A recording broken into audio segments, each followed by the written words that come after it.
ভবানীবাটি হাটের রাস্তায় এক হাঁটু জল, পথ চলতি মানুষ থেকে স্থানীয়দের মধ্যে তীব্র ক্ষোভ। মুর্শিদাবাদের শমশেরগঞ্জের বাসুদেবপুর থেকে ভবানীবাটি হয়ে মহিষাস্থলী, নস্করপুর ও বালিয়াঘাটি আমুহা যাওয়ার একমাত্র প্রধান রাস্তার অবস্থা বর্তমানে অত্যন্ত শোচনীয়। বর্ষা নামতেই ভবানীবাটি হাট সংলগ্ন রাস্তায় এক হাঁটু পর্যন্ত জল জমে রয়েছে। চারদিকে কাদা আর পিচ্ছিল রাস্তা। এই রাস্তা দিয়ে প্রতিদিন হাজারো মানুষ যাতায়াত করেন। স্কুল পড়ুয়া থেকে শুরু করে চাকরিজীবী, ব্যবসায়ী, দিনমজুর, এমনকি রোগী পরিবহনের ক্ষেত্রেও এই রাস্তা ছাড়া কোনো বিকল্প নেই। অথচ এই রাস্তাটির বেহাল দশা ঘিরে ক্ষোভে ফুঁসছেন এলাকার সাধারণ মানুষ থেকে শুরু করে পথ চলতি যাত্রীদের একাংশ। রাস্তাটির পাশেই রয়েছে নস্করপুর হাই স্কুল। প্রতিদিন অজস্র ছাত্রছাত্রী ঝুঁকি নিয়ে যাতায়াত করছে। এই জলে ডুবে থাকা রাস্তা দিয়ে কোথাও গর্ত, কোথাও আবার পিচ উঠে গিয়ে তৈরি হয়েছে জল কাদার ফাঁদ। এলাকার বাসিন্দারা বলছেন এই অবস্থা একদিনের নয়, বহু বছর ধরে এই রাস্তার অবস্থা এমনই। বর্ষাকালে তো বিপদের সীমা থাকে না, দুর্ভোগে পড়তে হয় স্কুল পড়ুয়া থেকে শুরু করে জরুরি প্রয়োজনে বের হওয়া মানুষজন পর্যন্ত। এই রাস্তাটির এমন দুরবস্থা নিয়েই এখন প্রশ্ন উঠছে রাজ্য সরকারি পথশ্রী প্রকল্প ঘিরে।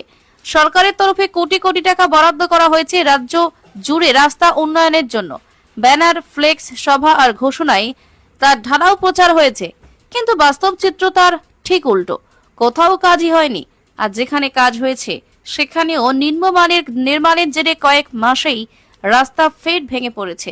ভবানীবাটির এই রাস্তাটিও তার জলজ্যান্ত উদাহরণ। স্থানীয়দের অভিযোগ, এই রাস্তাটি দিয়ে প্রতিদিন যাতায়াত করেন পঞ্চায়েতের মেম্বার ও প্রধানেরা, তবু তারা যেন চোখ বন্ধ করে থাকেন, দেখেও দেখেন না, কিছু বলেন না, কোনো পদক্ষেপ নেন না। তাদের এই উদাসীনতা ও দায়িত্বজ্ঞানহীন মনোভাব নিয়ে প্রবল ক্ষোভ জমেছে সাধারণ মানুষের মনে। স্থানীয় বাসিন্দারা বলছেন, এত টাকা রাজ্য সরকার ব্যয় করেও যদি এই একটি গুরুত্বপূর্ণ রাস্তা সংস্কার না হয়, তাহলে পথশ্রী প্রকল্পের আসল উদ্দেশ্য কি? মানুষের টাকায় উন্নয়নের নামে এমন অবহেলা মানা যায় না।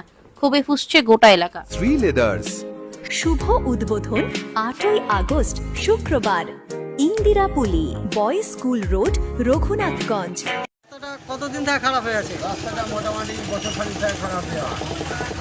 একবার ঠিক করেছিল, ওটা কী করে ঠিক করছে, তারপর আমি উঠে পালিয়ে গেছে। এখন দেখতে পাচ্ছি, দেখো কতখানি পানি জমা হয়। তোমরা একদম লস্তপুর, বেলাঘাটি, এগুলো বাস্তপুর দিয়ে এই রাস্তাটা আছে, আমুয়া অব্দি যায় এই রাস্তাটাতে। দেখো এখন, দেখো তুমি নিজে দেখো, এসো দেখে যাও কী হয়েছে। এটা রাস্তাটা খারাপ হয়ে যায়। ড্রেনের কথা কই তো কেউ কথাই কয় না। ড্রেন, রাস্তাটার মনে ড্রেন করে দিই তো পানিটা পালিয়ে যাবে, তাও কেউ কিছু বলে না। আসেন দেখে যান। তো এই রাস্তাটা যে খারাপ হয়ে আছে, এই প্রধান মেম্বার এরা কি জানে? প্রধান মেম্বারেরা জানে। একবার প্রধান মেম্বার ঘুষ ফেলে গেছিল, ওয়াতি তো হবে না কাজ। প্রধান মেম্বারেরা কী হবে, এটা এরাকে দেখতে হবে। এমএলএ, এমপি এরাকে দেখতে হবে এগুলা। এখন তো অনেকটাই জল জমে আছে, কিন্তু দেখতে হবে। এখন কি চাইছেন? এখন রাস্তাটা করে দিতে হলে ভালো হয়। রাস্তাটা করে চাইছি বাস, আর একটা ড্রেন। আপনার নাম? বাহাদুর শেখ, এটা কোন জায়গা? ভবানীবাটি।